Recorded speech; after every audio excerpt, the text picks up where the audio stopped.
চলো আমাদের পিকনিকের মেনুতে কি আছে তোমাদেরকে দেখা। এখানে আছে মিক্সড ফ্রাইড রাইস, আর আছে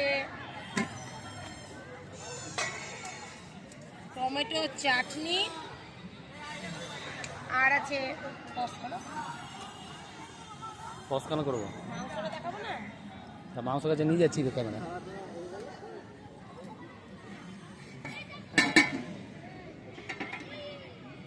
আর এখানে আছে আমাদের মটন। তোমাদের মটন চলো এইবার ওই যে আর আছে খেজুর গুড়ের মিষ্টি, সেটা কোথায় রেখেছে এখন খুঁজে পাচ্ছি না। আচ্ছা দাদা খেজুর গুড়ের মিষ্টিটা দেখা, দেখো দেখো বাবা খুলে দেখো।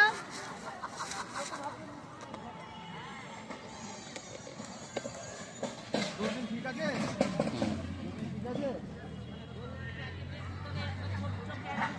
ঠিক আছে। এবার আমরা প্যাকেটের মধ্যে একটা ছোট্ট প্যাকেট আছে, প্যাকেটের মধ্যে তাহলে